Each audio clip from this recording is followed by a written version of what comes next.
ഞാൻ ഒരു കമ്മ്യൂണിസ്റ്റാണ്. പക്ഷേ ഇപ്പോൾ ജോലി ചെയ്യുന്നത് രാജ്യഭരണമുള്ള ദുബായിൽ. 2 വർഷത്തെ പ്രവാസ ജീവിതത്തിന് ശേഷം ലീവിനായി നാട്ടിലേക്ക് പോകാൻ എയർപോർട്ടിലാണിപ്പോൾ. കൊച്ചി എയർപോർട്ടിൽ ഫ്ലൈറ്റ് ഇറങ്ങി കൂട്ടുകാരനെ വിളിച്ചു. പോകുന്നതിനിടയിൽ അവൻ എൻ്റെ വീട്ടുകാരെയും കൂട്ടി എനിക്ക് വേണ്ടി പെണ്ണ് കാണാൻ പോയ കാര്യങ്ങൾ പറഞ്ഞു. ഈ വരവിന് അങ്ങനെ ഒരു ഉദ്ദേശം കൂടിയുണ്ട്. വീട്ടിൽ നിന്നും ഉമ്മ വിളിച്ചപ്പോൾ പറഞ്ഞിരുന്നു എനിക്കായി ഒരു സുന്ദരി കൊച്ചിനെ നോക്കി വെച്ചിട്ടുണ്ട് എന്ന്. ഷൊർണൂർ ഭാരതപ്പുഴയുടെ തീരത്തായാണ് വീട്. ഡിഗ്രി കഴിഞ്ഞ് അക്കൗണ്ടിംഗ് കോഴ്സിന് പഠിക്കാൻ പോകുന്ന കുട്ടി. വാട്സപ്പിൽ ഉമ്മയുടെ കൂടെ നിന്ന് ഒരു ഫോട്ടോയും കണ്ടു. ഫോട്ടോ കണ്ടപ്പോഴേ എനിക്കിഷ്ടമായി. എൻ്റെ കൂട്ടുകാരനും പറഞ്ഞു നല്ല സൂപ്പർ കുട്ടിയാണ്. നമ്മുടെ നാട്ടിലൊന്നും ഇത്രയ്ക്ക് ഭംഗിയുള്ള കുട്ടിയെ കണ്ടിട്ടില്ല. ഞങ്ങൾ ചെറുപ്പം മുതലേ ഉള്ള കൂട്ടുകാരാണ്. പാർട്ടിക്ക് വേണ്ടി ഒരുമിച്ച് പ്രവർത്തിച്ചവർ. അവനിപ്പോൾ പാർട്ടിയുടെ ലോക്കൽ കമ്മിറ്റി മെമ്പറായി. അടുത്ത പഞ്ചായത്ത് ഇലക്ഷനാണ് ലക്ഷ്യം. പാർട്ടി തലക്ക് പിടിച്ചു നടന്നിരുന്ന കാലത്ത് മതങ്ങളോട് വലിയ താല്പര്യമൊന്നും ഉണ്ടായിരുന്നില്ല. അന്ധവിശ്വാസങ്ങൾക്കെതിരെ ഘോരം പ്രസംഗിച്ചിരുന്നു. എന്തോ ഒരു ശക്തി നമ്മളെ എല്ലാവരെയും നിയന്ത്രിക്കുന്നു എന്ന ഒരു തോന്നൽ ഉണ്ടായിരുന്നു. അതുകൊണ്ട് തന്നെ വീട്ടുകാർ എന്നെ നേരെ പറഞ്ഞു വിട്ടത് ദുബായിലുള്ള മാമൻ്റെ അടുത്തേക്കാണ്. അവിടെ എത്തിയപ്പോൾ കാര്യങ്ങൾ ആകെ മാറി. ഞാൻ പ്രാർത്ഥിക്കാൻ തുടങ്ങി. എന്തിനാണ് എന്നറിയില്ല. 5 നേരം മാമയുടെ കൂടെ പള്ളിയിൽ പോകും. മാമൻ ഭയങ്കര ദേഷ്യക്കാരനാണ്. അപ്പോഴും ആ പഴയ കമ്മ്യൂണിസ്റ്റ് എൻ്റെ ഉള്ളിൽ തന്നെ കിടന്നുറങ്ങുന്നുണ്ട്.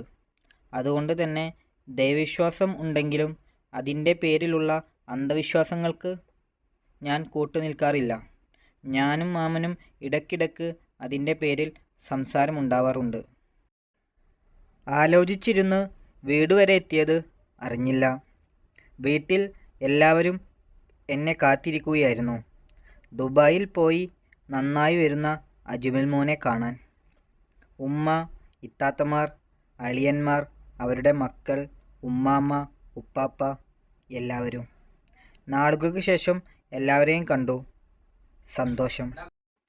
കൂട്ടുകാരന് ഭക്ഷണം കൊടുത്ത് അവന് വേണ്ടി കൊണ്ടുവന്ന സാധനങ്ങളും കൊടുത്തു. നാളെ വരണമെന്നു പറഞ്ഞയച്ചു. നാളെ പെണ്ണ് കാണാൻ പോകാനുണ്ട്. കൊണ്ടുവന്ന പെട്ടി ഇത്താടെ മക്കൾക്ക് വിട്ടുകൊടുത്ത് ഞാൻ അങ്ങാടിയിലേക്ക് ഇറങ്ങി. കൂട്ടുകാരെയും നാട്ടുകാരെയും കണ്ടു ഓർമ്മകൾ പങ്കുവച്ചു. പിന്നെ നേരെ പോയത് പാർട്ടി ഓഫീസിലേക്കാണ്. സഖാവ് ശങ്കരേട്ടൻ പോലീസ് സർജൻ്റെ ഡയറിക്കുറിപ്പ് വായിച്ചുകൊണ്ടിരിക്കുകയായിരുന്നു.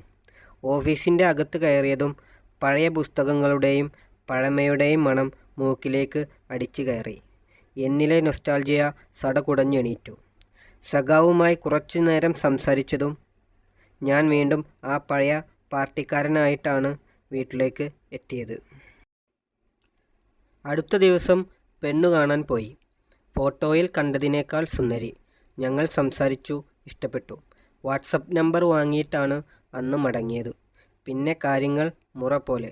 നിശ്ചയം, കല്യാണം വിളിക്കൽ, ഡ്രസ്സ് വാങ്ങൽ എല്ലാം പെട്ടെന്നായിരുന്നു. ഈ കാലയളവിൽ ഞാൻ ഒരു പ്രവാസിയാണെന്ന കാര്യം മറന്നുപോയി. പഴയ ആ അജ്മലായിട്ടാണ് നടന്നത്. കല്യാണം ഇങ്ങടുത്തു. ഇതിനിടയിൽ ഞാനും അവളുമായി 1-2 വട്ടം കണ്ടു. പിന്നെ ഫോണിലൂടെ ഒരുപാടടുത്തു. എല്ലാം കൊണ്ടും ഓക്കെ ആയി. ഇതിനിടയിൽ ഞാൻ എൻ്റെ ഐഡിയോളജിയെക്കുറിച്ച് അവളോട് പറഞ്ഞു. അവളാണെങ്കിൽ നല്ല രീതിയിൽ ദൈവഭയവും അതിനോട് അനുബന്ധിച്ചുള്ള അന്ധവിശ്വാസവുമുള്ള നല്ല അസൽ വിശ്വാസി. എനിക്കാണെങ്കിൽ എന്തോ ഒരു ശക്തി നമ്മുടെ കൂടെ ഉണ്ട് എന്ന വിശ്വാസം മാത്രമേ ഉള്ളൂ. ബാക്കിയെല്ലാം പണ്ഡിതന്മാരുടെ വയറ്റിപ്പിഴപ്പിന് വേണ്ടിയാണ് എന്ന ലൈനാണ്. അതറിഞ്ഞപ്പോൾ അവൾ പറഞ്ഞു അവളുടെ വീട് പുഴയുടെ സൈഡിലായതുകൊണ്ട് തന്നെ ജനൽ തുറന്നിട്ടാൽ ഭാരതപ്പുഴയുടെ ഭംഗി ആസ്വദിച്ച് പുഴയിൽ നിന്നും വരുന്ന ഇളങ്കാറ്റ് ആസ്വദിച്ച് റൂമിലിരിക്കാം.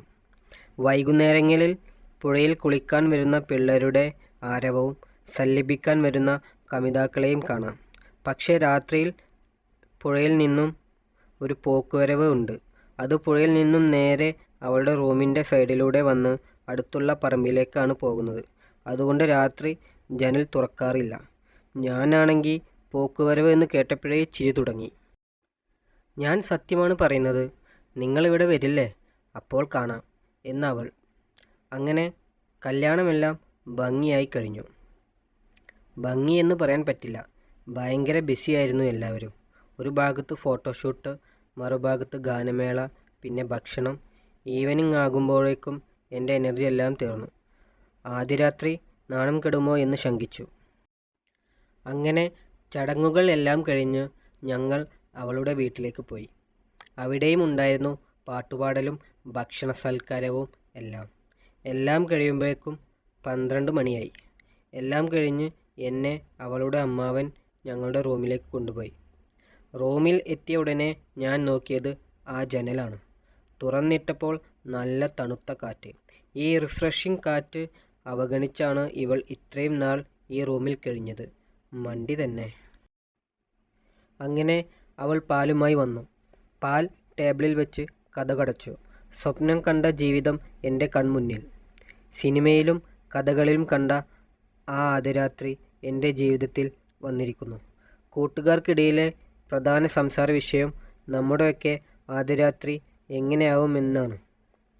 ചിരിയോടെയുള്ള ആ സംസാരം ഇപ്പോൾ എൻ്റെ മുന്നിൽ യാഥാർത്ഥ്യമായിരിക്കുന്നു.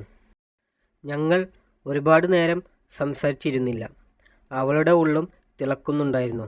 അത് അവളുടെ കൈ തൊട്ടപ്പോൾ എനിക്ക് മനസ്സിലായി. ആദ്യ രാത്രി നാട്ടുകാരെ കാണിക്കാൻ വയ്യാത്തതുകൊണ്ട് ജനൽ തൽക്കാലത്തേക്ക് അടച്ചിട്ടു. പോയി ലൈറ്റ് ഓഫ് ചെയ്ത് അവളുടെ അരികിൽ കട്ടിൽ വന്നിരുന്നു. കൈ അവളുടെ തോളത്ത് വെച്ച് അവളെ എന്നിലേക്ക് അടുപ്പിച്ചു. ഇരുന്നുകൊണ്ട് തന്നെ കെട്ടിപ്പിടിച്ച് അതരത്തിൽ ഒരു മുത്തം വെച്ചു. അവളും അതിനായി കാത്തിരിക്കുകയായിരുന്നു എന്ന് അവളുടെ പ്രതികരണത്തിൽ നിന്നും എനിക്ക് മനസ്സിലായി. ഞങ്ങളുടെ ഉള്ളിൽ ചൂടുപിടിച്ച് അത് പൊട്ടിത്തെറിക്കാനായപ്പോഴാണ് ജനലിലൂടെ ഒരു നേരിയ വെളിച്ചം പുറത്തു കണ്ടത്. പാതിരാത്രി അവൾ പറഞ്ഞ അതേ ദിശയിൽ ഒരു വെളിച്ചം. AC-യുടെയും ചീവിടിൻ്റെയും ശബ്ദമല്ലാതെ വേറൊന്നും ആ സമയത്തുണ്ടായിരുന്നില്ല. എൻ്റെ ഉള്ളിലെ തീയെല്ലാം അണഞ്ഞുപോയി. ആ തീ ഇപ്പോൾ പുറത്താണ് കത്തുന്നത്. ബെഡിൽ കുത്തിമറിയേണ്ട ഞാൻ ആ മറിച്ചിൽ എൻ്റെ ഹൃദയത്തിലാണ് മറിയുന്നത്. പെട്ടെന്നുള്ള എൻ്റെ മാറ്റങ്ങൾ അവൾ ശ്രദ്ധിച്ചു. എന്താണെന്ന് ചോദിച്ചപ്പോൾ തലവേദനയാണ്, കല്യാണം ഉറപ്പിച്ചത് മുതൽ റെസ്റ്റ് ഉണ്ടായിട്ടില്ല, അതുകൊണ്ടാവുമെന്ന് പറഞ്ഞൊഴിവായി. ഇതുവരെ അവളുടെ മുന്നിൽ കമ്മ്യൂണിസ്റ്റ് വാദവും വീരപുരുഷ പരിവേഷവും അണിഞ്ഞു നടന്ന ഞാൻ പോക്കുവരവ് കണ്ട് പേടിച്ച് അപ്പിയിടാൻ മുട്ടി നിൽക്കാണെന്ന് പറഞ്ഞു ആദ്യ രാത്രി തന്നെ നാണം കെടേണ്ട എന്നു കരുതി. എന്നാൽ ഇക്ക കിടന്നോളൂ, എനിക്കും നല്ല ക്ഷീണമുണ്ട്. രാവിലെ കയറിയതാണ് സാരിയുടെ ഉള്ളിൽ. ഒന്നുറങ്ങിയാൽ ശരിയാകും. ഞാൻ വേഗം കിടന്നു. AC ഉണ്ടായിട്ടും വിയർത്തു കുളിച്ചു. ഇറങ്ങി ഓടാൻ വരെ തോന്നി. എന്നാൽ സംയമനം പാലിച്ച് അവിടെ കിടന്നു. അവൾ കിടന്നു കുറച്ചു നേരം കഴിഞ്ഞപ്പോഴേക്കും ഉറങ്ങി. ഇവൾക്ക് ഇത്ര ധൈര്യമോ? ചിലപ്പോൾ ദിവസവും കണ്ട് ശീലമായിട്ടുണ്ടാവും. അങ്ങനെ ഓരോന്ന് ആലോചിച്ച് ഞാനും എപ്പോഴോ ഉറങ്ങിപ്പോയി. രാവിലെ ഉറക്കമെണീറ്റപ്പോൾ റൂമിൽ ആരുമില്ല. ബാത്റൂമിൽ നിന്നും ശബ്ദം കേൾക്കുന്നുണ്ട്. അവളായിരിക്കും. ഇന്നലത്തെ കാര്യം ഓർക്കുമ്പോൾ ഇപ്പോഴും നെഞ്ച് കിടന്ന് പിടക്കുന്നുണ്ട്. ഈ വീട്ടുകാർ എങ്ങനെ ഇവിടെ ജീവിക്കുന്നു? ഞാൻ പതിയെ എണീറ്റ് ജനൽപ്പാളി തുറന്നു നോക്കി. പകൽ കാണാൻ എന്തൊരു ഭംഗിയാണ്. രാത്രിയാകുമ്പോൾ കാണാം മിന്നുന്നതെല്ലാം പൊന്നല്ല എന്ന സത്യം ഞാൻ മനസ്സിലാക്കി. അവൾ ബാത്റൂമിൽ നിന്നും ഇറങ്ങിയപ്പോൾ വല്ലാത്തൊരു സുഗന്ധം. പുതിയ സോപ്പിട്ട് കുളിച്ച് നാടൻ സുന്ദരിയായി മേക്കപ്പ് ഒന്നും ഇല്ലാതെ എൻ്റെ മുന്നിൽ അവൾ.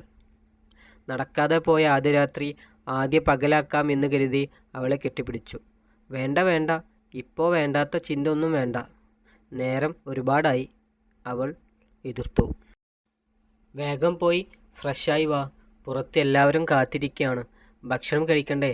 കുടുംബക്കാർ എല്ലാവരും ഉണ്ട് പുറത്ത് എന്നും പറഞ്ഞ് എന്നെ അവൾ ബാത്റൂമിലേക്ക് തള്ളിവിട്ടു.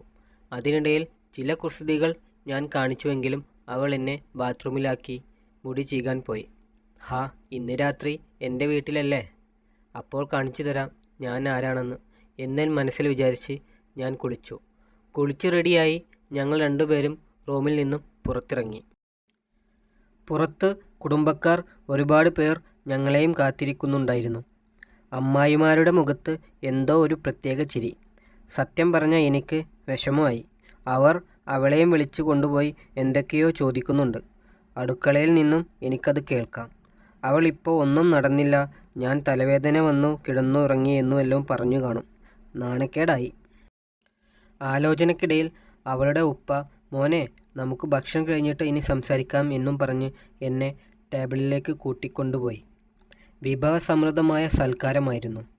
എൻ്റെ വിഷയമെല്ലാം ഞാൻ അവിടെ തീർത്തുകൊണ്ടിരിക്കുമ്പോൾ അമ്മായിയച്ഛൻ എൻ്റെ അളിനെ വിളിച്ചിട്ട് പറഞ്ഞു, ദാ ആ ബാക്കിയുള്ള വേസ്റ്റും ഇന്നലത്തെ പോലെ പുഴയുടെ തീരത്ത് തന്നെ കത്തിക്കണം. അത് കേട്ട് ഞാൻ ഞെട്ടി. എൻ്റെ കണ്ണു തള്ളി. അടുത്തിരുന്ന് അവളുടെ മുഖത്ത് നോക്കിയപ്പോൾ അവൾ എന്നെ നോക്കി ഒരു കള്ളച്ചിരി ചിരിച്ചു.